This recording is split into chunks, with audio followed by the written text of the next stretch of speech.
I've read through a decade of your research to figure out what the best investment is, so anyone can get rich in the future. And you've predicted that this will grow by at least 5,000%. Yes, and my conviction is so high because of what I do on a day-to-day basis. Is there a woman on planet Earth that manages more money from an investing capacity than you? Maybe not. I'm overseeing nearly $30 billion. Okay, so I might have $500. What should I be doing with that? So this is all you need to know. Cathie Wood built a multi-billion-dollar fund by spotting trends before anyone else. And now, with over 40 years of market insight, she's showing you how and where to invest too.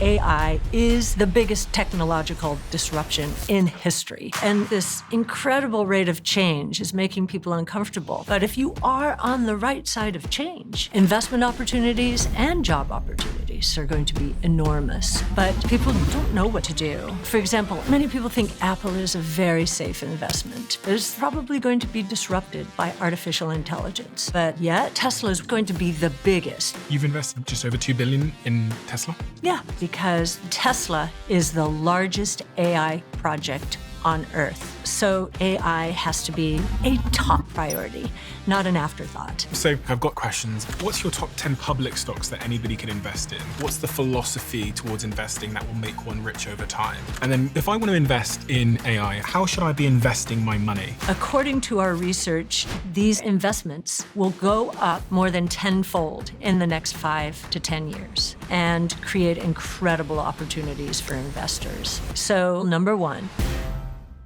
this has always blown my mind a little bit.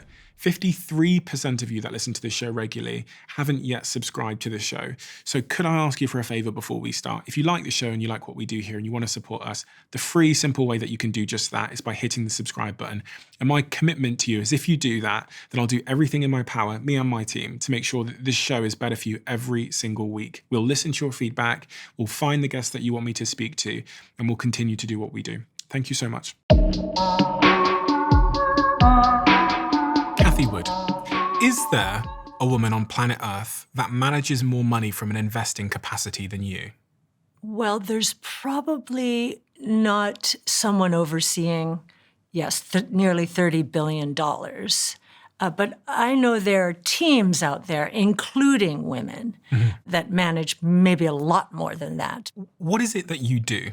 Invest in companies that are technologically enabled and that are going to transform the world as we know it.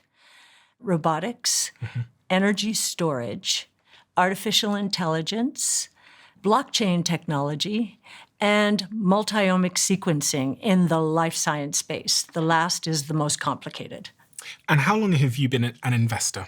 I started when I was 20 years old at a company called Capital Group. And I was introduced to the firm by Art Laffer. Now, Art Laffer, he's one of the most important economists of our time. He created something called the Laffer curve.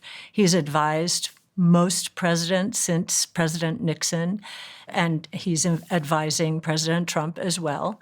And how is these 5 big innovation platforms that you speak of, how is that going to have an impact on the average person's life? Like, why do they need to know this stuff? How is it going to change their decision-making and change their career? And now that the world is moving so quickly into this new world, and Bitcoin has become so successful an investment, many people are trying to figure out, okay, how do I get involved with the new world? And when I say get on the right side of change, we think there's going to be a lot of disruption to the traditional world order. And when I say that in terms of people understanding what I mean, I think many people think Apple is a very safe investment because huge hoard of cash, very successful smartphone, number 1 market share of smartphones in terms of profitability by far. And yet we can tell you, and this is one of what's called the Mag 6 that led the stock market over the last few years. the top 6 stocks. The top 6 stocks, the market was very narrowly focused on this ilk of stock. And we were saying, you know what? Apple is probably going to be disrupted by artificial intelligence. And one of the reasons we started asking questions very early is, what is the ultimate mobile device? Ultimately, it's going to be an autonomous vehicle. Apple should have been all over that, and they were trying, and we saw one management turnover after another. This is an AI project, and what we were learning as they were turning that team over time and again is they weren't getting AI right. They were not positioning correctly. You're concerned for Apple? I think Apple, it has so much cash. It has such a loyal customer base. It will be fine, but maybe its revenue growth has slowed to almost nothing. Mm-hmm. And so maybe it'll be a mature cash cow. That's not what we do. We invest in technologically enabled disruptive innovation. AI is the biggest technological disruption in history. Mm-hmm. And if they're not going to get it right, we're not going to be there. So if I want to invest in AI, if I agree with you, Cathie, and I say, do you know, I think you're right, that AI is the biggest technological wave coming into shore and the biggest opportunity, how should I be investing my money? In your view, how are you investing your money to capitalize on AI? Many people used to invest in AI through one stock. That was NVIDIA. That was the check the box. I own the GPU, the chip manufacturer, which is the most important chip manufacturer in the AI age. And its valuation, meaning its price relative to earnings, really got up to very heady levels. And we were saying at the time, well, if NVIDIA's valuation is correct, there are going to be a lot of other winners. Who are they? Well, our largest position in the flagship strategy, ARKK, is Tesla. And as we were trying to help people understand why we were swapping away from NVIDIA to stocks like Tesla and Palantir, which is a software provider, we were trying to explain that this new world around AI is going to happen very quickly. And Tesla is the largest AI project on Earth. I posted that on X, and Elon liked it, so it must be true. But it is true if our research is correct. We believe that the entire ecosystem associated with autonomous taxi networks is going to be worth $8 to $10 trillion in terms of revenue generation in the next 5 to 10 years. And if you want to put that in context, the entire GDP of the world today is about 130 trillion. So 10 trillion is going to move the needle. Tesla are launching their first cyber taxi, I believe, in Austin in June, potentially? Yes. So the cyber cabs will launch next year, but in Austin in June, those will be Model Ys. And I'm looking to buy another Model Y because it will, in effect, be a cyber cab. Okay. And if I chose to, I could have my Model Y drive me to work and then let it out for the day and earn money on it, have it pick me up at the end of the night. And some people will do that, and Tesla will provide the platform for that. I think a lot of people don't realize just how much of the economy is about driving. Yes. So taxis, deliveries, yes, all these kinds of things. It's a huge. Is it the single? I think it's the single biggest employer in the world.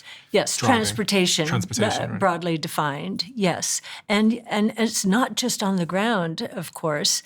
As we've studied autonomous taxis moving forward, we believe the cost of transportation will come down fairly dramatically. So in the U.S. today, an Uber costs roughly $2 to $4 per mile. Mm-hmm. At scale, now this may not be for 5 to 10 years, but this is the direction that Tesla certainly is headed. We believe that Tesla will be able to offer a service for 25 cents per mile. And because of that, we think there will be much more congestion in the roads. When you cut the price of something, you get more of it. Yeah. And that led us into the air. And so we've been studying eVTOLs. What's an eVTOL? eVTOL is an electric vehicle takeoff and landing. Like a drone type A drone, but for people. Yeah. So we own Archer in our portfolio. And of course, AI is a part of this new world as well. And it's a part of the defense world as well, as we are trying to save our soldiers and move out there with autonomous drones. So autonomous mobility on the ground, in the skies, ultimately on the water. So Tesla. So that's one big, we think that's going to be the biggest in the short term in terms of revenue generation, the biggest application of AI. We think the most profound application of AI is going to be in healthcare. Because of AI, and this is already beginning to happen, we are able to diagnose cancer with a blood test in stage 1. Think about that. If you discover cancer in stage 1, you can save most people, right? And maybe even before stage 1. Why? This is the convergence of sequencing technologies. So DNA, RNA, protein sequencing technologies. And then the third technology that is breakthrough and already making a difference is CRISPR gene editing. The convergence of those 3 technologies is beginning to cure disease. So a company called CRISPR Therapeutics, which is one of the largest in our ARKG fund and in the top 10 in our ARKK fund, has developed a therapy to cure sickle cell disease and beta thalassemia. Both of those are blood-related diseases, with one treatment. Think about that. Now, the preconditioning for that is gruesome. It involves, it's almost like chemotherapy, which is going to change. But nonetheless, there's huge demand for it because, these people go to the emergency room 10 to 20 times per year for blood transfusions to save their lives. Mm-hmm. Of course, they're going to go through a tough regimen. They want to live a more normal life. So it's already generating revenue. Both of those are already generating revenue for CRISPR Therapeutics and a company called Vertex. So there's 3 or 4 different companies you've mentioned here. Tesla, the other one was Archer. Archer is the eVTOL company, yes. Which is your flying cars, basically your drone cars. Yes. And CRISPR and Tesla. So if I start with Tesla, you were bullish on Tesla. You were making big predictions about Tesla before pretty much anyone else out there. I think in 2015. Mm-hmm. And at the time, in 2015, you said that you believed the stock would get above 4,000, roughly? Right, on the old stock. Yeah, before the stock split. Yes. And you were right by some significant margin.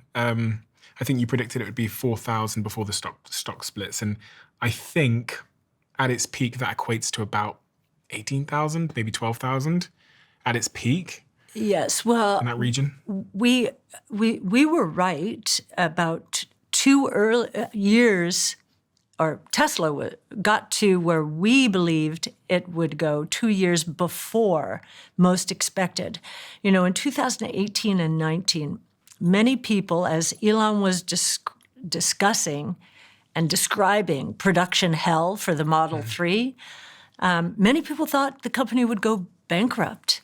And yet we knew that if Elon Musk could create a reusable rocket that could land on a barge in the water, he would be able to figure out how to produce at scale the Model 3. That was, to us, a simple conclusion. Now, as in hindsight, as we're learning from Tesla, production hell, and they themselves were worried. That's why Elon slept on the floor in the production factory and just became maniacally involved, which is how he works.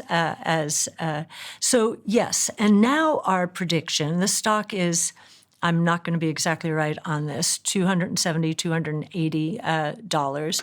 Our prediction in 5 years is $2,600. And 90% of that valuation comes not from the electric vehicle, but from this robotaxi platform. Because the electric car, if you think about it, is a one-shot sale. Sell and hope they come back when they're replacing their car. This essentially means that we'll be driving cars that we can click a button and then it becomes an autonomous taxi. So I go on holiday, I have my Tesla car at my house. When I go on holiday, the car turns into a taxi and starts chauffeuring people around. It makes me money. But also from the consumer's perspective that are trying to hail a taxi, at any point I can go on my Tesla app, press a button, a autonomous car comes to me with no one driving it, and it takes me to my destination with no driver at all. Right.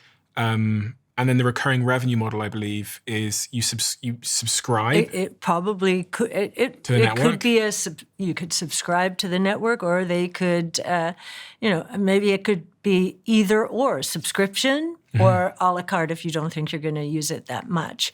So now, when I'm here in the UK and Europe, many people do not believe what you just said. And they don't because your regulators have not allowed FSD here. I think they might, somewhere in Europe, I think they're beginning to consider it. Maybe even in the UK here, they are considering it. In St. Petersburg, Florida, where we're based, I can go from my house to anywhere, and flawlessly, the car will take me there. Now, we still have to sit in the driver's seat for now, but in June or soon thereafter, when they turn the system on, if regulators permit, right now we're state by state, I think that's going to change so that we'll have federal regulation so that this can happen a lot faster. One other thing about Tesla, though, in that $2,600 number, we do not include much for humanoid robots. Now, this is happening faster than we thought. And the reason it's happening faster is humanoid robots, they are the convergence of the same three technologies or innovation platforms as robotaxis. Robotics, so actuators and so forth, getting them to work. Energy storage, battery operated, and AI. So Tesla's way ahead of the game on humanoid robots, and yet we have very little. Now, Elon thinks that the humanoid robot business is going to dwarf the robotaxi business. And we think he's right, but longer term. So as I mentioned, we expect all in, around the world, including China, not just Tesla, but the entire ecosystem, an $8 to $10 trillion market in the next 5 to 10 years. For humanoid robots, we expect a $26 trillion revenue market. Now, that's going to be a little further along. Robotaxis will happen faster, but it may not be as distant as we were once thinking. For anyone that doesn't know, humanoid robots are basically robots that we'll have in our home and at work. So there was a video that I think Elon retweeted the other day showing one of the humanoid robots dancing. Dancing, yes. Was that real? I was looking at that video thinking, surely that's not real. But he confirmed, I believe, that it was real. Yes. Now, when we went to the Cybercab event, there were some humanoid robots dancing there, but they were tethered and they were remotely controlled. Yeah. Now, Cybercab, I think, was... about a year ago. Yes, maybe. So since then, they've been able to untether them. And I do believe that that dancing robot was not tethered and not remotely controlled. It was quite shocking to see a robot doing that, because if a robot can have that dexterity and mobility, and then you overlay that with the AI technologies that are accelerating rapidly, it begs the question. And the question is quite clear, which is, what about humans? Yes. And just to put a finer, note on this, Elon will not be satisfied until these robots can thread a needle. So that's where we're going. What does that mean for humans? So, the history of technology is that it has been a net job creator throughout history. But humanoid robots are getting awfully close to what we do, right? So it's a good question. I think creativity is a big part of that, ingenuity and creativity. And, I think there are going to be a lot of new inventions in the future. So let's see what those are. But even today, there's something called vibe coding. Have you heard of it? Okay. Because we've moved into the world of natural language programming. What is vibe coding for someone that doesn't know? Vibe coding means you know a natural language. I know we all know a natural language. Ours is English for the most part, but it could be any language. We're going to be able to go to ChatGPT or especially now they just launched, I think last week, something called Codex, Replit, and Anthropic's fantastic for programming. And we'll say, this is what I'm attempting to do in English language. And I've seen demos of this just internally. We're going to replace some of our software that we're buying from outsiders and customize it for us because, we don't have to buy off the shelf anymore. One size fits all.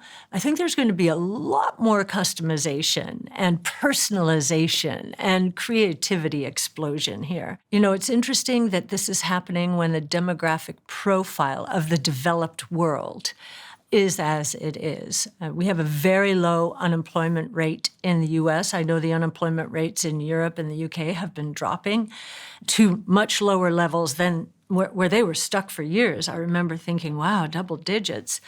We have a demographic issue. I mean, if you watch what Elon Musk worries about the most, he worries about the population implosion because collapse in population in the developed world because we're not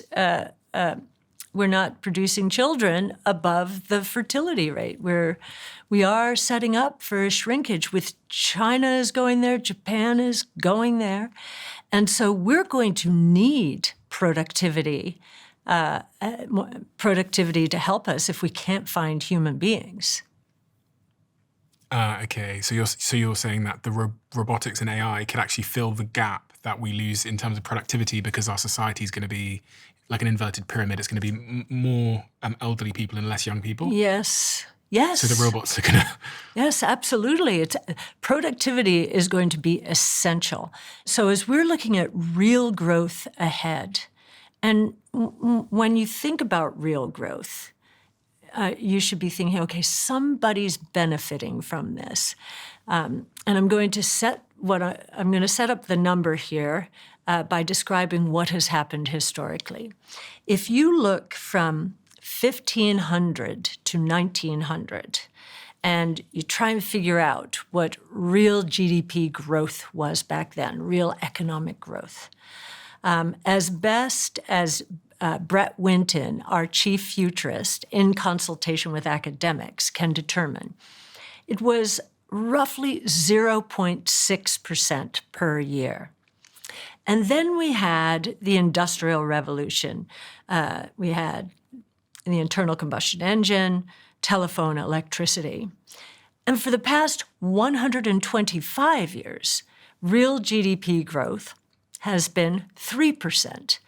And most living standards have gone up over time. Some more than others, I know that's a debate, but most have gone up. As we look forward, based on the 5 innovation platforms around which we have centered our research and investing, if we're right, real GDP growth in the next 5 years could accelerate to 7.3%. And that gives you a sense of the economic activity, wealth generation out there. And when we are presenting to investors, we are actually presenting to them not only because they're investors, but because they have children or grandchildren who need to adapt to this new world. And our mantra in giving away our research, which we do, is get on the right side of change. We also do podcasts. We do a lot of outreach because we think this is a very important moment in time. Seize the moment, grab hold of these new technologies, because that growth rate is more than twice where we've been. And if you are on the right side of change, we think the opportunities are going to be enormous. Investment opportunities and job opportunities. Yeah, I feel like I can't figure out how the displacement rate meets the creation rate. So the destruction rate of current jobs will meet the creation rate of new jobs, because many of these new jobs, I guess there's some of them we can't predict yet. I understand that. But even the ones that we can't predict yet would need to be inherently human, i.e. need the skills of a human for them to be occupied by humans. So what category of stuff is that? Like my girlfriend's a breathwork practitioner. She's upstairs now with 10 women and she's teaching them breathwork. Okay. So she's fine. Yeah. Like, because they're doing that in person, whatever. She's fine. Well, and maybe she's not if people decide to do it on ChatGPT. Yeah, on ChatGPT. But if they want to be with a group of women, yeah, and learn from an expert whom they respect, there's as much the social experience that's going to become more important. Relationships are going to become more important. Many people in our business, I think, are going to be out of jobs because the business has become really nothing. I shouldn't be this disrespectful, and it's not quite right, but at all. But so many are just hugging benchmarks, whether it's S&P 500 or MSCI World or the NASDAQ, that a machine can do that. A machine can do that easily. And that is what passive investing is machines doing it. I think in order to earn a place in the new world, you've got to add a lot of value, more value than a machine can. So in our case, we're saying, okay, well, our stocks are not in those benchmarks. And therefore, we are doing original research, trying to figure out who they are and where they are, these companies that are going to transform the world. Why can't AI replace what you're doing in terms of... So, and we think about that all the time. So AI can use pattern recognition. It's all based on history, right? It can use pattern recognition, maybe, to do what we're doing.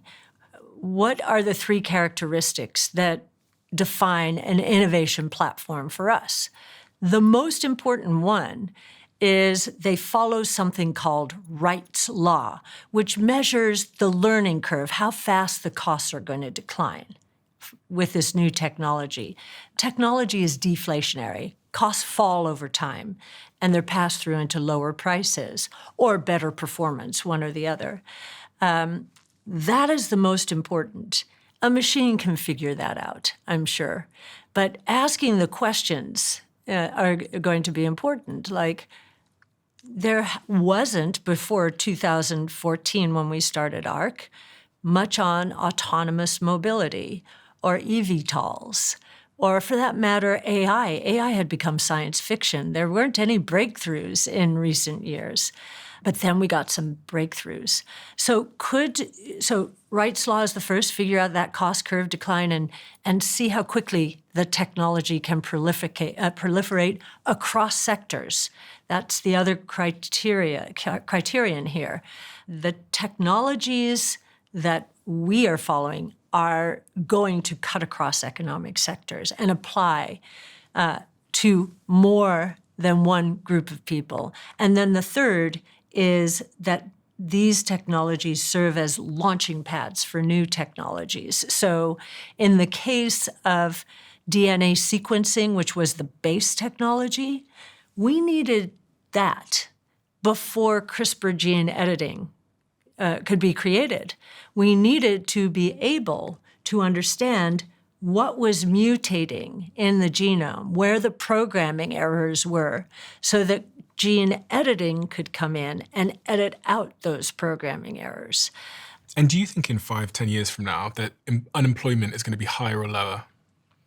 In 5 or 10 years, let's assume we don't have a policy mistake and a recession. So just steady state. I think it will be the same or lower. And most of this is because those baby boomers are retiring. So they come out of the employment. They come out of the labor force, and the generations following them are smaller. Even now, what's happening is we're passing through the baby boom echo, meaning the children of the baby boom. That cohort was, I don't think it was any bigger than the baby boom population. Do you think there's, because of the speed of and the acceleration of AI, the length of careers has radically reduced? Because you would go to school, then you go to university, you qualify as, I don't know, an accountant, and that's like a 10, 15-year process. You get a job as an accountant, you start working your way up. But now with AI coming in, some of these jobs are being completely annihilated extremely quickly. At the same time, vibe coding Yeah. is booming. So I think what's going to happen, and this will be very healthy for productivity, we're going to have a lot more experimentation and people taking risks on themselves. And maybe this idea of a corporation as we know it is going to change radically. You know, crypto is enabling distributed autonomous organizations. Just like Bitcoin, there's no one governing it, right? It's a distributed network. And, you know, let's see how these do and how vibe coding and AI integrate into the crypto, and I'm going to stop calling it crypto because it really should be called digital assets world, which legitimizes it more. Crypto sounds nefarious. Yeah. Digital assets is where, you know, more than young people, and I'll say young people are spending more than half of their discretionary, their free time online. And so property ownership online is becoming more important. It's being legitimized by the way people are spending their time. On this point of robotics and AI, your biggest position, I believe, is Tesla, isn't it, in your fund? Yes. But obviously Elon decided that he wanted to go into politics. And he wanted to do Elon. the Department of Government Efficiency called DOGE. So teaming up with Trump to try and eliminate government waste. Now, as an investor, you must not love that. Well, I have two. I have because it did impact 2 points of the performance of the company. Do you know, I drive a Tesla when I go to America, and it was the first time ever on the last trip to America in January. I live in LA now. Where I'm driving my Cybertruck. It's the full self-driving. It's incredible. But it was the first time ever I thought, shit, I could be attacked.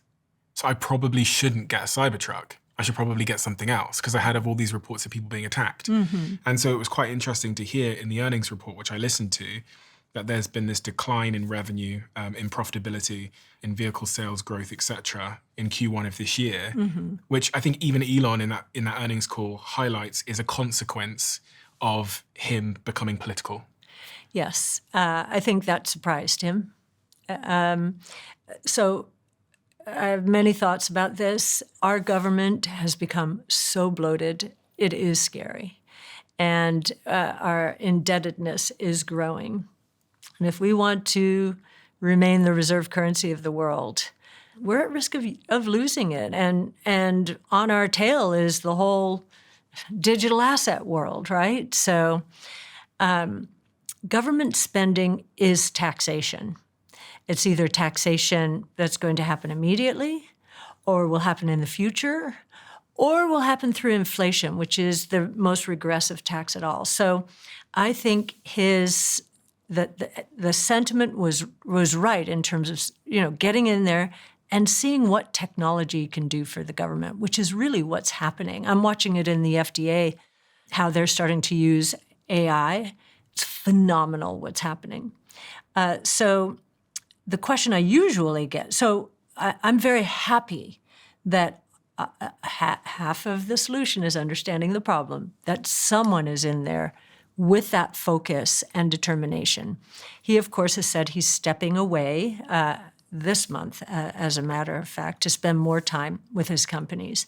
Which you must be happy about. Well, of course I'm happy about it, but I have, with the exception of this political dynamic, I don't think that Elon not being there on a day-to-day basis is what has caused the problem in the first quarter. It was much more macro.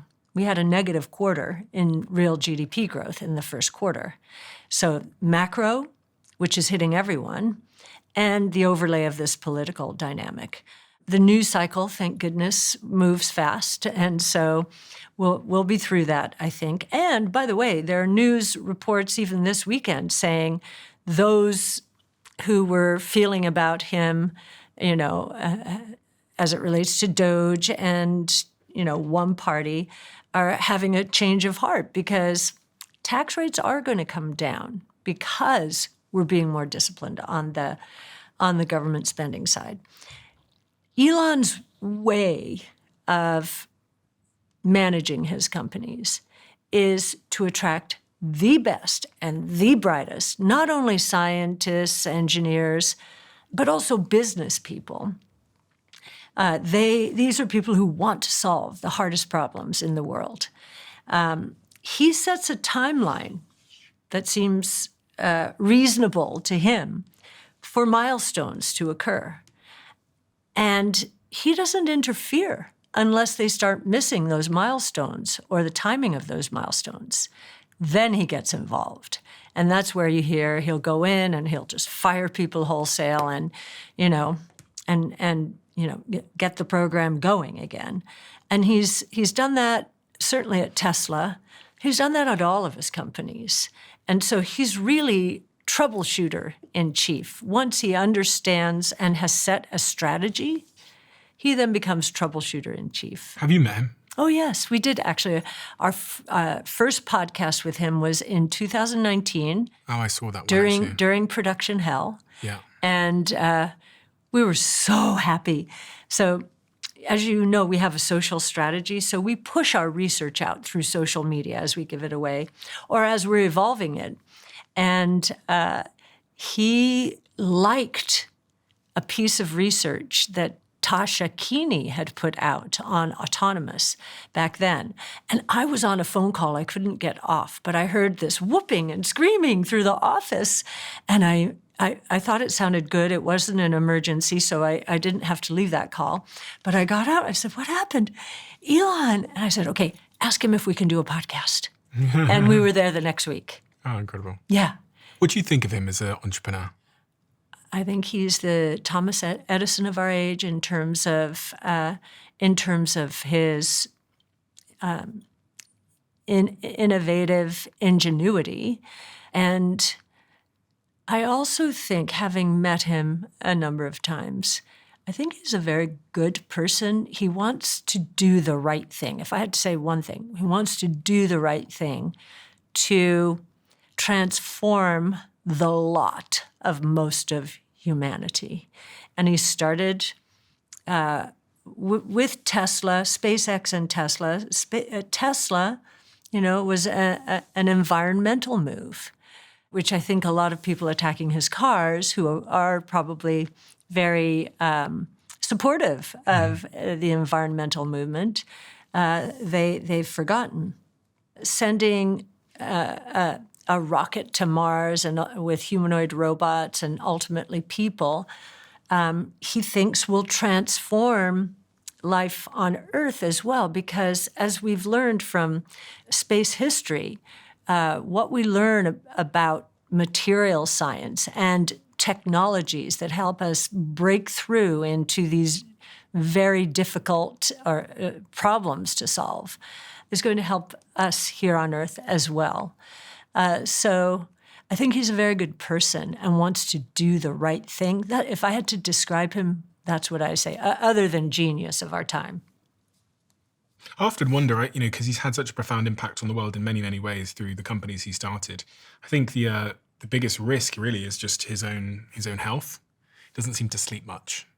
Though he says that he does sleep. I think really? he recommends, I think, if I'm right on this, getting 7 hours sleep a night.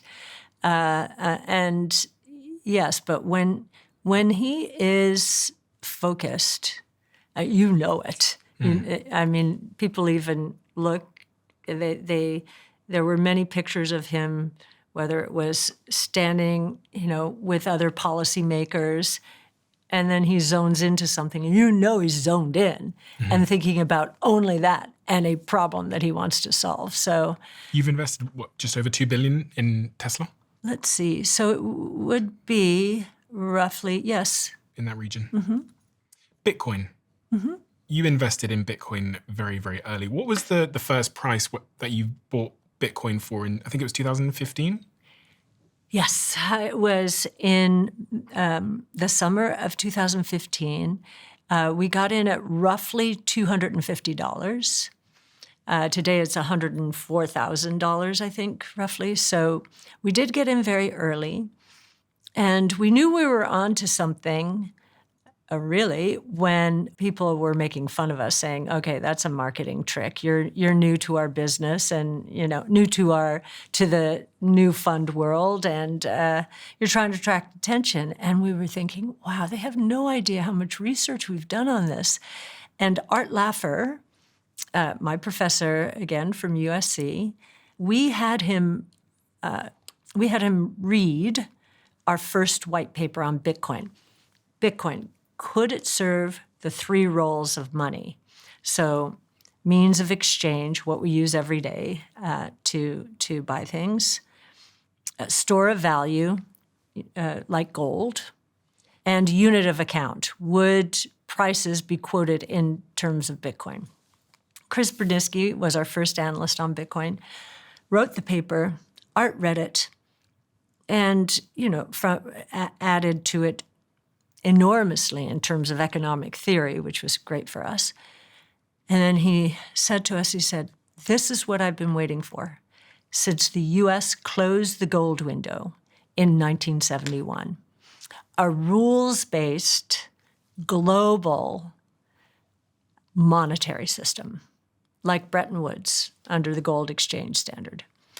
And I said, Art, that's a very big idea. How big is it? And he said, well, how big is the monetary base of the U.S.? Back then it was $4.5 trillion. And Bitcoin's market cap or network value was $6 billion. And I said, okay, that's a very big idea. And we were trying to get it into our portfolios. Regulators were hesitant, but I bought it right then for myself and haven't sold it. And I'm very happy with it. You bought it for yourself personally? Personally, because what we price? couldn't buy it. $250. So we couldn't buy it back then, but we finally got through the regulatory process. And we were able to put, the New York Stock Exchange said, okay, you can put a 1% position in the portfolio. And it was of a grantor trust called GBTC. So we did, and we just never sold it. They didn't tell us we had to keep it at 1%. So. Oh, it's risen to be more. Oh, yes, it ballooned. And what is it about Bitcoin that you believe was and is still a good investment opportunity for the average person? Yes. So at this price, it's about a $2 trillion market cap. And so halfway to that original $4.5 trillion, but our price target actually has expanded since then because it's not just a global monetary system. It is a new asset class. And that's a very big idea as well. What makes a new asset class? And we haven't had one truly since equities in the 1600s. When you say a new asset class, you mean a completely new category of funding asset. companies. Yes, right. So an asset class would be something like technology is an asset class, right? No, it would be like stocks, bonds, commodities, real estate. This is a new asset class, and most people will agree with that. We did a study on it. If this asset does not perform like other assets, in other words, it provides diversification for funds. And because it is behaving differently, institutions have to consider it because they're competing against each other. And if one puts it in, they all know they're competing against each other. So others have to consider it. And we believe that part of the opportunity has not been tapped. And just to put some numbers on this, right now, we're approaching 20 million Bitcoin outstanding. Which means? The number of Bitcoin that have been minted over time by Bitcoin miners. So there's 21 million in total, right? There will be, at the end of the minting process, 21 million. So we have only 1 million to go. Yeah. 1 million would be, what is that? That would be $100 billion worth, a little more than that right now. So just for someone that might not know much about Bitcoin, Bitcoin is mined using computers. And so far they've mined 20 million of them, and there's 1 million of them left to mine. Mm-hmm. Yeah. So institutions really just started considering Bitcoin because the SEC gave the green light to Bitcoin with the approval of the spot Bitcoin ETF in January of last year. And it takes a while for institutions to do their research and commit. And so they're just now committing. And there's only $100 billion of new market cap that is going to be created, whereas they have trillions of dollars under management. And so we think there will be a lot of incremental demand. And to satisfy a lot of that demand, someone's going to have to sell. Which means the price goes up. Which, yeah, if people don't want to sell, because Bitcoin's been awfully good. And our forecast, right now the Bitcoin's around 105,000. Our forecast for 2030 is $1.5 million. And we do that, the building blocks for that, the three biggest building blocks are institutional, which has barely started, store of value or digital gold. Young people are much more comfortable with digital gold than gold. So on the institutional side, that means institutions, investment institutions start investing in it. Mm-hmm. Young people start investing in it as a way to save and store their money. Yes, yes. And then the very important use case that many people do not discuss is how important Bitcoin and stablecoins, which are backed by U.S. Treasuries, are going to become to the emerging markets. In emerging markets, many of them are at the whim of policymakers who show no discipline in fiscal or monetary policy. And so they're used to going through booms and busts and booms and bailed out by the IMF, and they need an insurance policy. So if you're in Venezuela, you need a currency that's going to be stable. Exactly. Well, this Bitcoin is... so stablecoins are stable vis-a-vis the dollar. Bitcoin is more of an investment because it does appreciate over time. Now you go through, it's volatile, no question, and that's the first thing people have to know about it. But it is becoming less volatile as more and more investors hold it. So you think Bitcoin will potentially multiply in value by 15 times in the next 5 years. Wow, that'd be pretty crazy. It's a very big idea because it is a new asset class. It does represent a global monetary system, unlike any other digital asset out there. It is backed by the largest computer network in the world. The layer 1, which is the base layer, has not been hacked. Think about that. Since 2009, when it was released, not been hacked. How many systems can say that? And it is a technology. It is native to the internet. And again, digital assets, or any Bitcoin, Ether, Solana, all of them exist because they're vying to be the native currencies to the internet and to enable smart contracts and really transform the financial services industry. Why did you invest in Coinbase? Coinbase is an exchange for digital assets and increasingly derivatives. It has gone global. It just bought Deribit, which is the largest options exchange out there.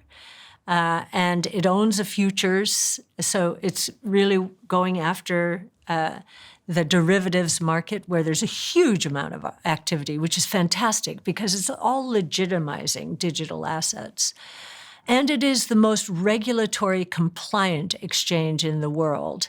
Binance is another major exchange, but has had more run-ins with regulators around the world and really hasn't been allowed into the United States. It also wants to become part of the new payments infrastructure, and so is evolving strategies that way as well. We've gotten to know management very well. They fought the fight against regulators in a magnificent way, and they have educated policymakers, importantly, who understand that this innovation, we almost lost this innovation to the rest of the world because of our regulatory stance. They've helped policymakers understand that, hey, this infrastructure is what developers did not build into the internet in the early 90s because they didn't know finance or commerce would take place. That's all this is. It's that simple, right? So if I'm trying to invest in, just to summarize then, if I'm trying to invest in AI, your key positions there and your key thoughts are companies like Tesla. I heard you invest in Twilio. We had invested in Twilio. They had a management turnover, so we moved away from that. But Palantir. Yes, Palantir is a platform as a service company, which we think is not only going to help governments move into the digital age, like our Defense Department, and now it's moving into other departments, but also these huge enterprises, because it's not forcing them to rip and replace anything. They'll build on top of whatever technology infrastructure is there, and over time just usurp the role of the legacy technologies. So very important company, we think, in the digital age. It's had a very big run. We have taken profits, and while it was having a big run, NVIDIA was selling off. It was down more than 50%. So we put some of our Palantir proceeds back into NVIDIA. Is there anything else in the AI bucket when you're thinking about stocks? Well, when you're thinking about chip companies in particular, TSM is the platform for chip manufacturing. It doesn't matter who wins. We do think there are going to be many more competitors to NVIDIA. NVIDIA is still number one. Have you heard about Grok? Oh, yes. Grok, we are invested in our private fund. Oh, okay. So just for people that might be confused. Do you mean Grok with a Q? Oh, yes, that's in our private fund. Okay. We do own Grok, and that's a very important company on the inference side of the equation. I've invested in Grok as well. Yeah. I should probably disclaim that. Well, I think you're going to do very well. So TSM, though, is where all the chip manufacturers go for production. It is the most sophisticated manufacturer of chips in the world. There is geopolitical risk there. Most of its business is in Taiwan. It is diversifying into, certainly into the U.S. and I think even into Europe. So I think that will continue to be a very important company as well. So what's your top 10 in terms of public stocks that anybody could invest in? If you had to give me your top 10. So I'd have to give you, and they're listed on our website, and I won't go in order, I'm sure, but of course, Tesla, Coinbase, Robinhood. Roku is an operating system for connected TVs, highly misunderstood stock.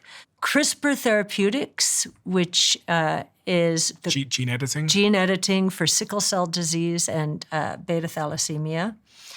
Palantir, I think I've mentioned, in the AI software space.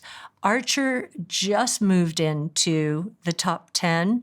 It's the eVTOL company, and it also signed a deal, an exclusive deal on both sides, which was quite impressive, with Anduril, which is the most sophisticated defense tech play, and is growing like gangbusters. So that's terrific. Shopify, which is a shopping platform back end and really using AI. Roblox? That's the one we're missing. Roblox, which is a game, right? Yes, it's a user-generated gaming company. The fascinating, and it's also a social platform. It started for children younger than 13 years old. And what's interesting about it is they've stayed with it because 60% of its user base now is above 13, which is very interesting. It's the largest user-generated content provider out there. And what is fascinating about it is I know one of my friend's daughter has started her own dress shop on Roblox. And what she doesn't understand is that she's learning about business, but she's also learning how to code, especially in this new vibe coding world.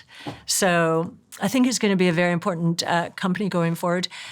The interesting thing about gaming and technology transitions is that it is the only entertainment medium that has not fallen apart with technology transitions.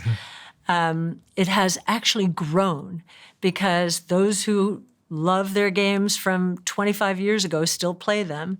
It's grown with each technology revolution. So, and user-generated content in gaming is the next big thing. A business is only as good as the people inside it. So how do you make sure you're hiring the best? Our sponsor, LinkedIn, can help you find these applicants quickly. I believe in taking time to hire slowly, but I also understand that once you've decided to hire, you want to get the ball rolling and get the best candidates in front of you to start interviewing. And that's where paying to promote your role on LinkedIn makes all the difference, because you'll get applicants 7 times faster than if you post your job for free. And even though slower, more considered hiring is important, you never want your hiring platforms to be what's holding you back. LinkedIn keeps pace. It takes care of the heavy lifting, sending you highly skilled candidates that you wouldn't find anywhere else. So when the time comes to make your next hire, make it count and promote your job on LinkedIn. Head to linkedin.com/DOAC. That's linkedin.com/DOAC, and terms and conditions apply. Make sure you keep what I'm about to say to yourself. I'm inviting 10,000 of you to come even deeper into the Diary of a CEO. Welcome to my inner circle. This is a brand new private community that I'm launching to the world. We have so many incredible things that happen that you are never shown. We have the briefs that are on my iPad when I'm recording the conversation. We have clips we've never released. We have behind the scenes conversations with the guests, and also the episodes that we've never, ever released, and so much more. In the circle, you'll have direct access to me. You can tell us what you want this show to be, who you want us to interview, and the types of conversations you would love us to have. But remember, for now, we're only inviting the first 10,000 people that join before it closes. So if you want to join our private closed community, head to the link in the description below or go to doaccircle.com. I will speak to you there. If you had $1,000 to invest and you had to invest it somewhere, where would you be investing it? Well, And how would you be like the general philosophy towards wealth creation at such a stage? If you had $1,000, how would you be thinking about creating wealth for yourself? a couple of things. Averaging into either an ETF. What's an ETF? ETF, exchange traded fund. So it treats a group of stocks like one stock. So ARKK is, it's 36 stocks, but you can buy them by purchasing ARKK. And you can do that on your mobile phone by You downloading can do it on your mobile phone. a bunch of different apps that allow you to just buy that one ETF, which means you own 35 stocks. Yes. And And your team are basically choosing what those 35 stocks are yes. based on your research. Right, and ARKK are our highest conviction stocks, and they offer an exposure to all of the innovation platforms that we've talked about, whereas ARKI here in Europe is focused primarily on artificial intelligence and robotics, because we think that convergence is going to be pretty explosive.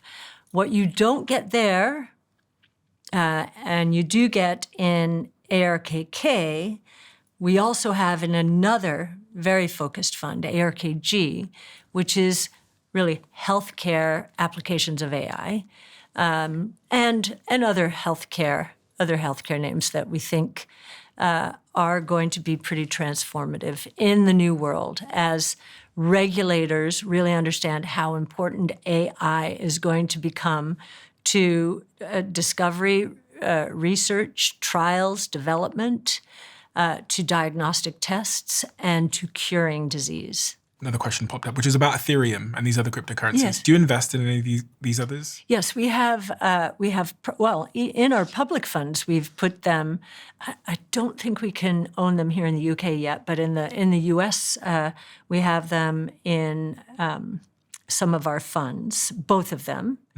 They're key to the financial services revolution. So to get people to understand and feel comfortable with that, we don't call it the crypto revolution. It's the digital assets revolution, and it's simply the finternet, the financial internet. Okay, so we do. And do you believe, are you more bullish on the price potential of Bitcoin than Ethereum? Yes, we think Bitcoin is the biggest idea. It serves the three revolutions. Global monetary system, they do not. New asset class, they are part of a new asset class, but Bitcoin's going to be the biggest. And new technology, it's the most secure blockchain technology out there. What about all these others, Solana and all these other? So Ether and Solana, so the big three are the big three. And we think they'll all be successful, all three of them. Bitcoin the most. We're very interested in stablecoins, but that's just like cash. And, there are millions of crypto assets out there. We think most of them die. Is there any way to invest in stablecoins? Like, how do you invest in the So stablecoin? indirectly, right now, it is through Coinbase. They have a deal with Circle. Any revenue that Circle generates, its stablecoin is USDC. Yeah. Any revenue, they split 50-50 in the U.S. Circle itself has announced that it is going public, and so we're looking forward to that. And what's the sort of psychology or mentality one has to adopt to be a good investor? Depends what you've bought. If you buy a strategy like ours, which would be in the aggressive growth strategy, put it in, averaging in over time, just like with Bitcoin, as I mentioned earlier, averaging in over time. What does averaging in mean? Averaging in means, buy a little every month, so maybe every payday. I think one of my daughters was buying Bitcoin every week, but not a Bitcoin. She couldn't do that. A Satoshi, so. And close your eyes. This is a long-term investment. If we're right, according to our analysis. Now, this is our research, our analysis, no promises. We can't do that. But according to our research, the technologies around which we have centered our research and which have focused our investments, we believe will go up more than tenfold in the next 5 to 10 years. And that's how much explosive growth we have ahead of us as these technologies converge and create incredible opportunities for investors. And, I'm hearing a lot of people, as they get into investing, of course, they have their day jobs. But once they have accrued enough, they're making choices about dialing down their day jobs and spending more time investing. You asked, what are some of the jobs of the future going to be? I think individual investors are going to be providing for themselves if they are investing on the right side of change. So if you're right, that means that by investing your fund, I would make 1,000% return, roughly. Yes, no promises, but this is all based on research, and you can find it in our Big Ideas. Big Ideas 2025 is on our website, arc-invest.com. And you can find a lot more information about our funds on arc-funds.com. And I should probably say this is not investing advice. It is not. And I want to make sure. Do your own research. You can lose all of your money. Yes. You can lose all of it if you decide to do any of these things. But that's why we put ARC-Invest separate from the fund site, because that's just research. Learn what you're investing in, or learn why we've invested the way we have. That's what we do all day long, is we try and help. Well, first of all, we're doing the research. We are making the investments. But I think one of the most important things we do is communicate what we're doing and why we're doing it. What do you think of Trump, tariffs, everything that's going on in America at the moment? What's, for the average person, should they be concerned? Are you bullish? Do you think Trump's got it right? If you look at what happened to the equity market when Trump was elected. The stock market. Yes, the stock market. It went crazy to the upside, as did our strategy. And why? The promise was deregulation, and that, I think, is underestimated. How important it is, because we're strangling in regulation. It's just, this is not our DNA. We got to get out from under this. Lower taxes, lower interest rates is what he wants, of course, and lower tariffs. What he didn't tell us was exactly how he was going to go about that process. And it has felt chaotic, and I've had to go out and explain what's going on, try to explain what's going on. And I have to tell you, it scared me silly to see what was going on, because I knew that businesses were paralyzed and that we could have a mess on our hands. And I certainly communicated through my channels. Art communicated through his channels. In fact, I think in one publication he said, I have never been more scared in my career. And we were trying to really get into Trump's head. And I know President Trump listens to Art, but he also listens to a lot of other people, one of whom was Peter Navarro, who seemed to have a hold on Trump when it came to tariffs. And yet, when I saw Treasury Secretary Bessent really push aside Navarro, and that could only happen with Trump, I knew we were going to be okay. I knew we were going to be okay. Because throughout all of this chaos, I think what he is trying to do is not only get tariffs on the U.S. down throughout the world, but maybe more important, get non-tariff trade barriers down. Like, for example, I didn't even know the UK would not accept our beef or ethanol. Well, now you're accepting our beef and ethanol. I don't know if people in the supermarkets will buy it, but anyway, but other countries, many more non-tariff trade barriers. And so he is just trying to bust that up, make it more visible. For example, Canada, I think they charged a 250% tariff on our milk. And one of President Trump's promises was to take care of the farmers. Okay, that's why you see the rhetoric around Canada. Now, do I agree with his style? I would never do it that way. I'd never do it that way.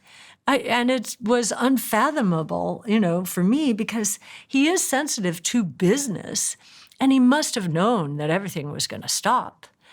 And but he also knows that he has to sound crazy for other people to take him seriously. And people have to believe he will do crazy things in order for people to take him seriously. And he does do crazy things. So do you think it's going to work out? I do. You do? And I think the stock market is beginning to smell it. If I just had to invest in one stock right now, what stock would you recommend I invested in? Okay, well, I have to give you your portfolio. Pick. So it would be Tesla. It would be Tesla if I had to give you one stock. Okay, interesting. Because think about it. It is a convergence among three of our major platforms. So robots, energy storage, AI. And it's not stopping with robo-taxis. There's a story beyond that with humanoid robots.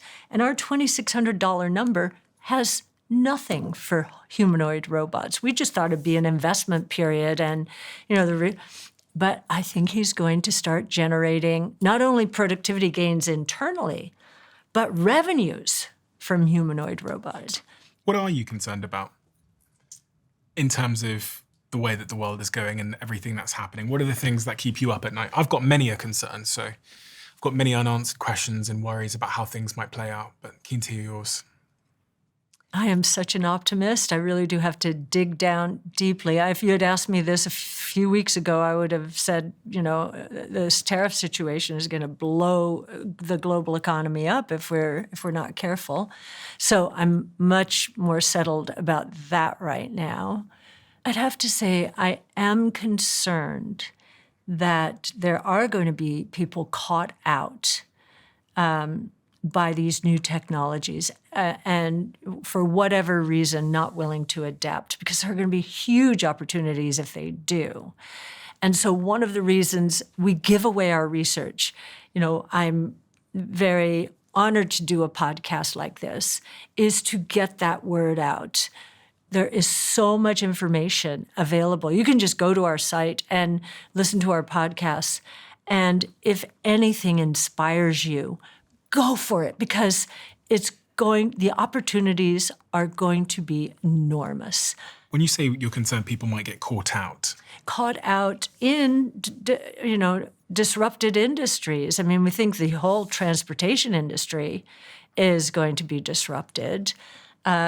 We think retail as we know it's going to be disrupted as we Retail is in like shops and stuff and...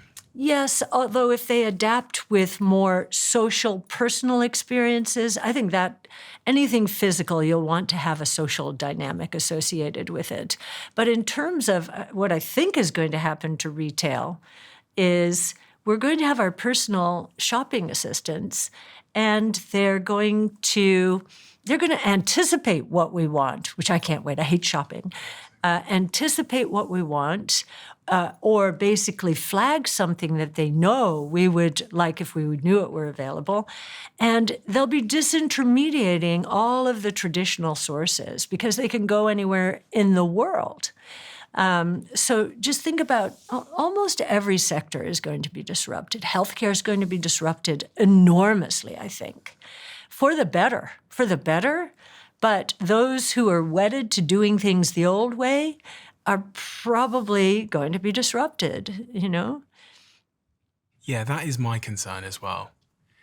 And just how we handle that as a society. But I think if we can help people understand that they have a lot of control over this if they're willing to learn and dream Not and everybody use is. their imaginations. Not everybody is, though, as Yes, you know. but they have to do it for their children at least, right? If we took the general population in London and said, 100 people, how many of you understand what AI is? Or how many of you use ChatGPT? We'd have a certain percentage, maybe, I don't know, 50% or more. If I went to the countryside Yes. and I stopped a lovely person shopping in the local village and said, do you use ChatGPT? It'd probably be significantly lower percentage. Yes. They wouldn't care about that. What is that? Whatever. I wonder about the inequality of like education, but just initiative, and how those that really do have a proclivity to lean in and to experiment and to mess around and to learn, because maybe there's an incentive because they work in a city and their employer's asking them to, will be off to the races with this disruptive technology. And there's just like a lot of the rest of society, of middle America and the countrysides and those types of people who are just not even going to see it coming.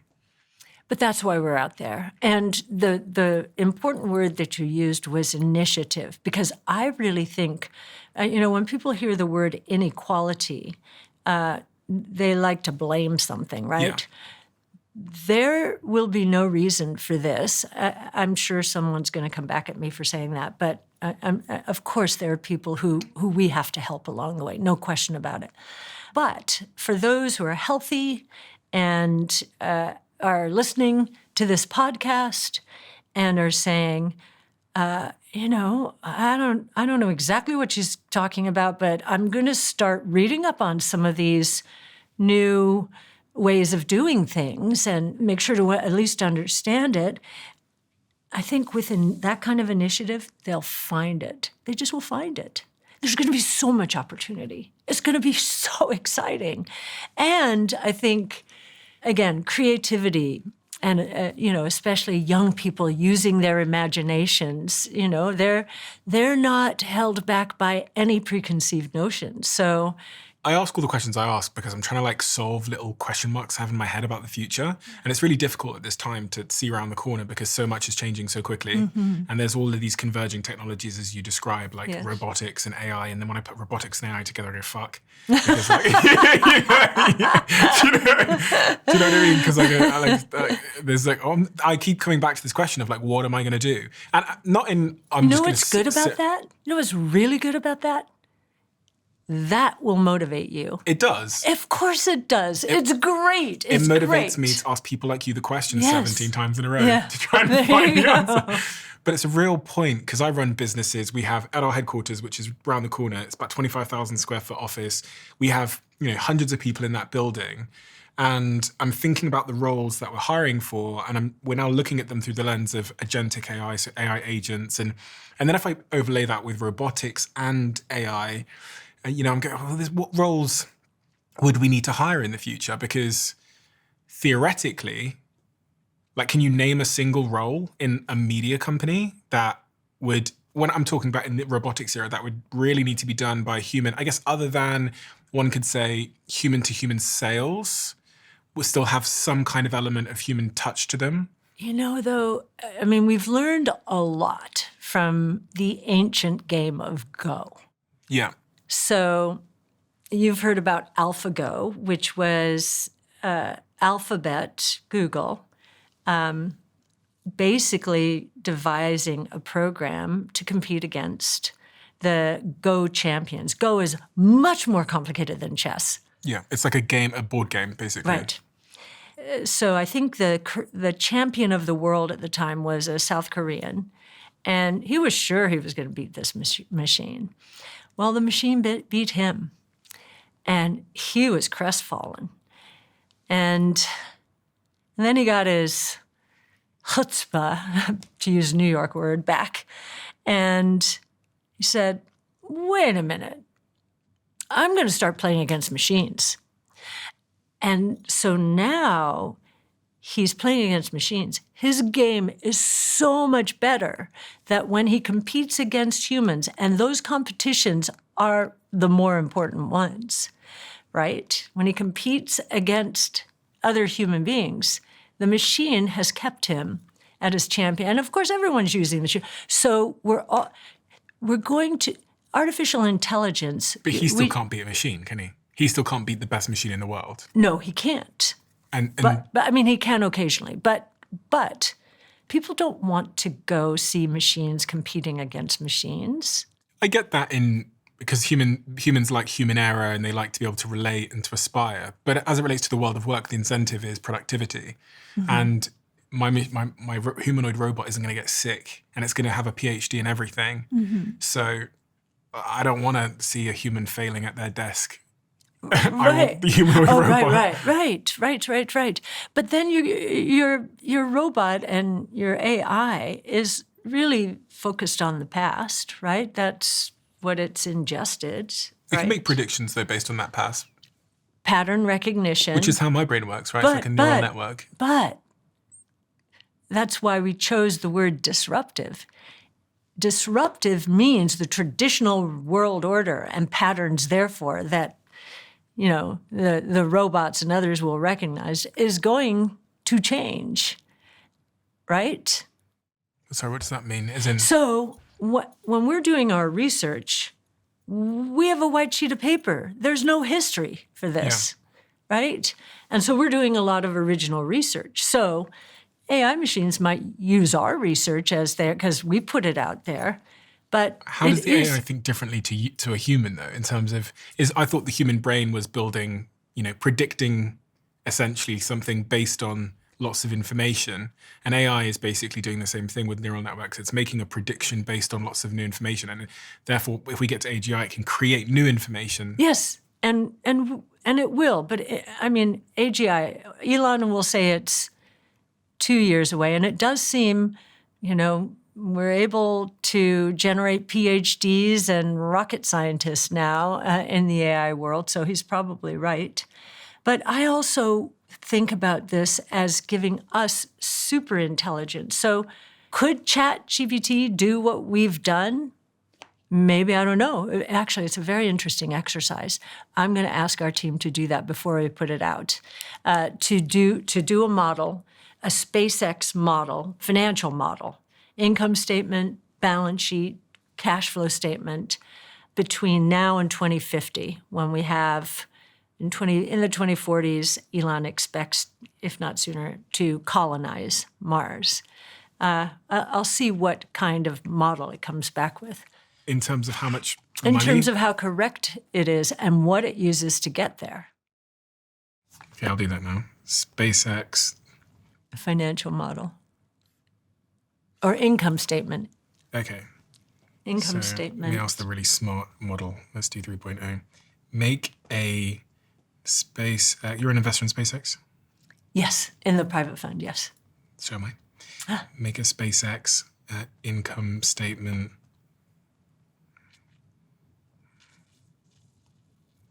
Income statement based on Elon's predictions? Yes.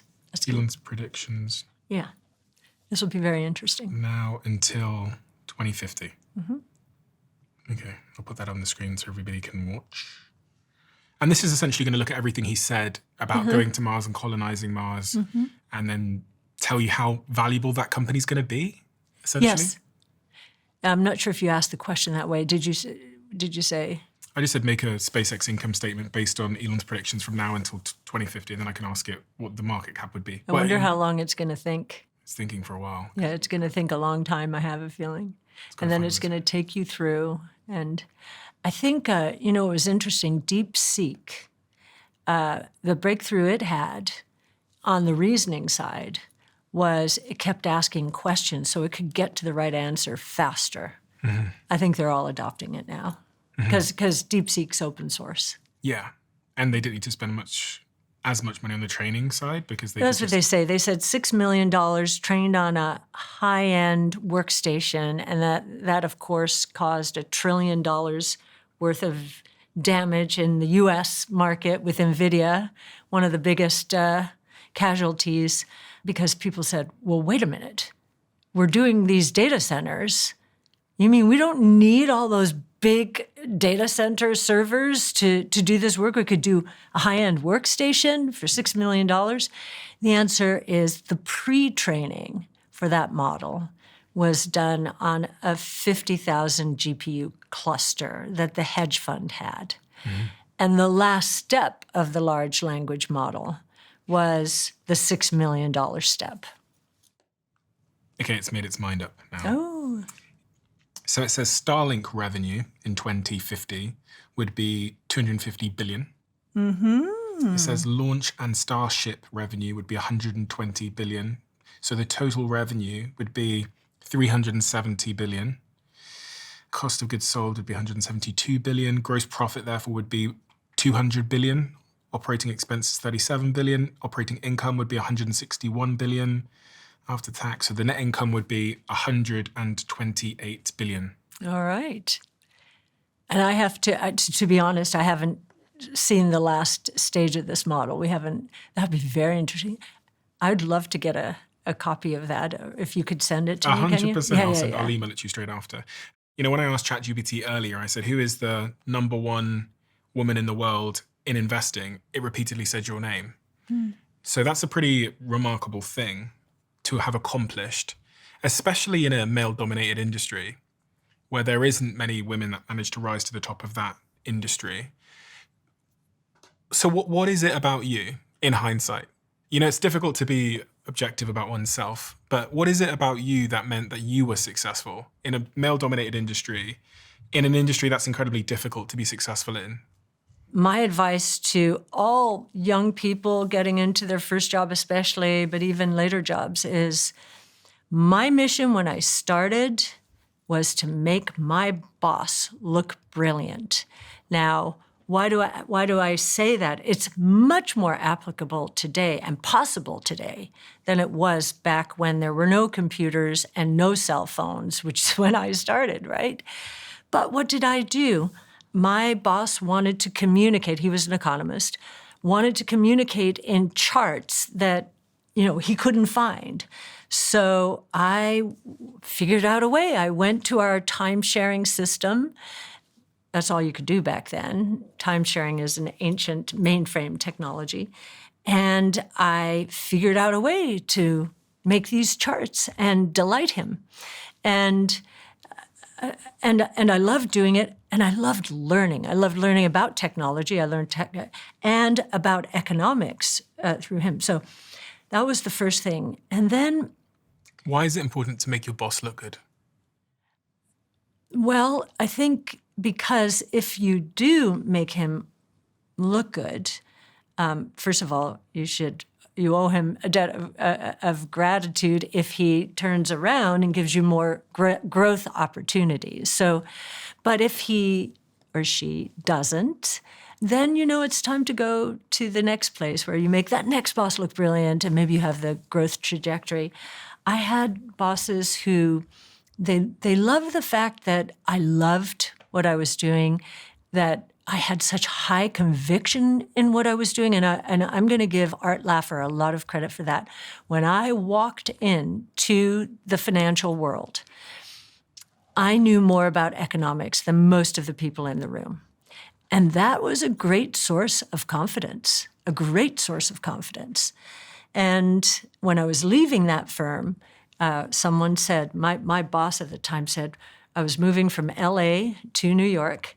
My boss said, you've only been doing this for 3 years. You're not ready to become their economist. And I just thought I was ready. And more important, the company to which I was going thought I was ready.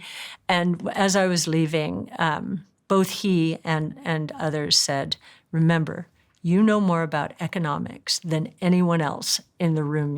So take that with you. And I did. And I think that sense of confidence in understanding the way the world works from a macroeconomic point of view was critically important. Now, when I got to New York, I could not even speak Art Laffer's name because the Laffer curve says if you cut tax rates that are too high, you will get more revenue.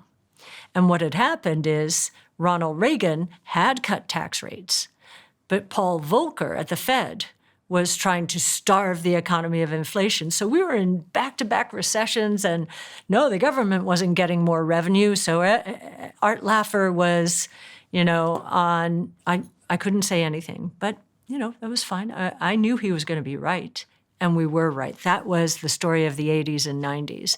And that's why Jennison Associates and the chief investment officer there, Sig Sigalis, gave me an opportunity to get into equity research. I wanted to grow. I loved the stock market. And he loved my conviction. And so he started me on cyclical companies, which, of course, I would know a lot about. But Jennison was primarily a tech-oriented firm. And of course, knowing that, I wanted to delight the boss. I wanted to get into the technologies, and I made it my business to know as much about them. And I was the only one willing to research stocks outside the U.S. Think about that now. Arthur Laffer? Yes. He wrote this letter. Oh, he did? He wrote this letter describing you. Oh, to you? To me. Oh. He said there was this young lady named Cathie Duddy, later Cathie Wood, whose face was the map of Ireland and whose ambition was over the moon. I was a tough teacher and grader, and Cathie's first steps were shaky, but in short order she rose to the occasion and aced the course. Impressed as I was, and believe me, I was very impressed, I helped Cathie land her first job at Capital Group in LA, and from that point in time it was game on. I followed her career closely after Capital Group, then on to Tipillo, and her final job as an employee at Alliance Bernstein. Mm-hmm. As you may imagine, she was the star investor at each stage. And in 2014, Cathie took a giant entrepreneurial leap in the founding and funding of ARK Invest. And the letter goes on to say she's a mega success and God bless her. She never has forgotten her now aged professor. Well, that was very nice of him. So he has been so important to my career. Now I'm going to get a little weepy, but I gave him 1% of my company when I started it. And so he deserved it. He deserved it because he gave me a big break. He believed in me first. Why does that make you emotional? I don't know. We've gone through our life together. And what's so interesting now is so interesting and fun is Bitcoin has rejuvenated Art. He's 85 years old or 84, and I'm seeing his excitement, and he wants to spread the word around the world. And now we're going into stablecoins together. And he just started an account on X. He has a flip phone.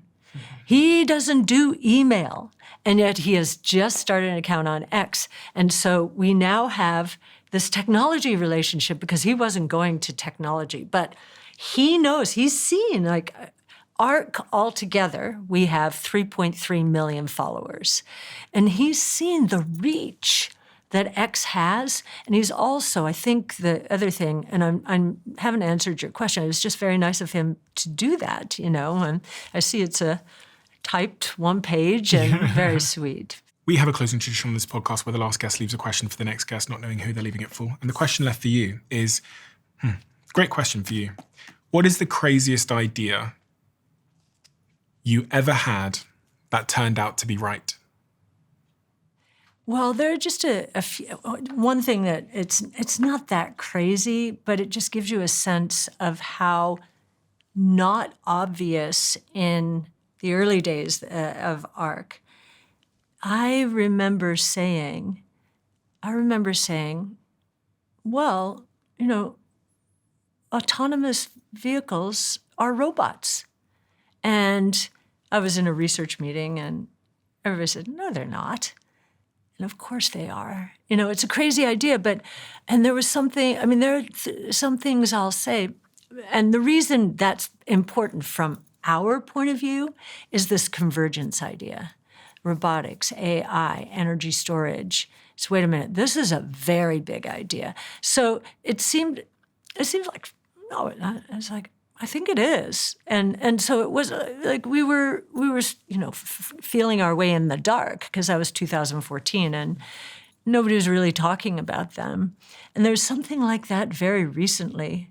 Oh, we were talking. It's not a crazy idea. It's just we're trying to solve problems. Someone, as we were going on and on at our brainstorm on Friday about humanoid robots, someone he's our what do we call him? What do you call it? Curmudgeon? No, good way, in a good way. I don't even know what curmudgeon means. Curmudgeon means Contrarian or? Curmudgeon, like, yeah, that's not going to work,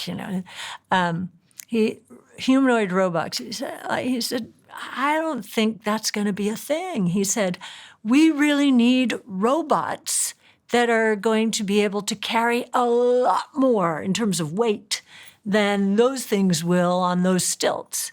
And in my mind kind of flashed transformer robots. They'd have legs and all of that. You'd be able to fold them up so they look like a tank. Mm-hmm. And so that's what I said on, I know this doesn't sound so crazy to you, but I just imagining the future, going to Disneyland when I'm 11 years old. We had just come over from Ireland and seeing someone holding a phone on the carousel for progress and, saying, I'm going to have one of those. It sounded crazy at the time, and I felt a little crazy, but always... So you think we're going to have transformer robots? Yeah. So the robot that cleans my house can transform and maybe become and a everybody bicycle. laughed at me. But I think that's going to happen. Another one was, and this was on... These are just little ideas in terms of how things hit my brain. But someone was talking about Boring, which is another one of Elon's companies, the underground transportation. Digs tunnels and stuff. Yeah. I forget what someone said in a post on X. But my answer was Mars, obviously. And people were laughing at that. And then as they were talking about it, they were saying, of course they're going to put that transportation system underground. We learned why you shouldn't have it on top of the ground from Earth. So just the little things catch me in a funny way. It's not the craziest. They're just like, oh, maybe that is the way things are going to work. I wonder if Elon dies before we get to Mars, or if he just dies in the next 10 years from anything, from any cause, how much of an impact that will have on our rate of progress. Generally, with space and electric vehicles and humanoid robots, could be quite profound. He is getting us so far along that, there's just going to be a runway he's created for years and years. Think about it, Mars 2040, 50, Cathie, thank you. Thank you for doing what you do. And that's a sort of multifaceted point of gratitude because you do so much.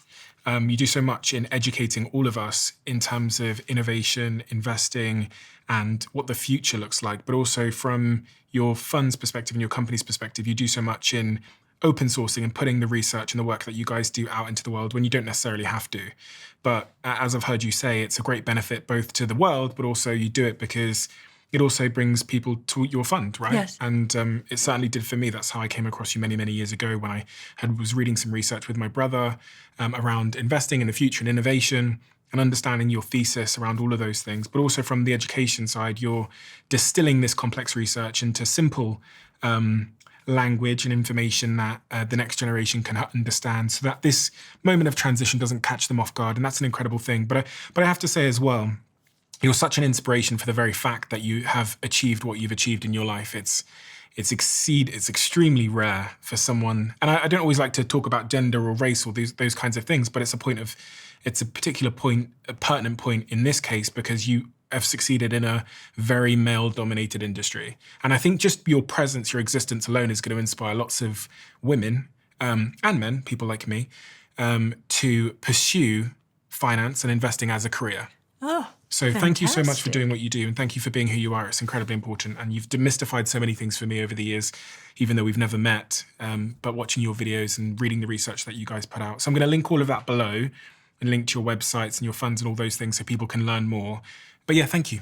Thank you, been a Stephen. tremendous Thank pleasure you for meeting you. doing what you do. And it's been an honor and a privilege. And I know you have an incredible audience. So you've built a fantastic business here. And I have a feeling that this new world that you're fearing is going to be very good to you. I hope so. Yes. Thank you. The hardest conversations are often the ones we avoid. But what if you had the right question to start them with? Every single guest on the Diary of a CEO has left behind a question in this diary. And it's a question designed to challenge, to connect, and to go deeper with the next guest. And these are all the questions that I have here in my hand. On one side, you've got the question that was asked, the name of the person who wrote it. And on the other side, if you scan that, you can watch the person who came after who answered it. 51 questions split across 3 different levels, the warm-up level, the open-up level, and the deep level. So you decide how deep the conversation goes. And people play these conversation cards in boardrooms at work, in bedrooms, alone at night, and on first dates, and everywhere in between. I'll put a link to the conversation cards in the description below, and you can get yours at thediary.com. This has always blown my mind a little bit. 53% of you that listen to this show regularly haven't yet subscribed to this show. So could I ask you for a favor? If you like the show and you like what we do here and you want to support us, the free, simple way that you can do just that is by hitting the subscribe button. And my commitment to you is if you do that, then I'll do everything in my power, me and my team, to make sure that this show is better for you every single week. We'll listen to your feedback, we'll find the guests that you want me to speak to, and we'll continue to do what we do. Thank you so much.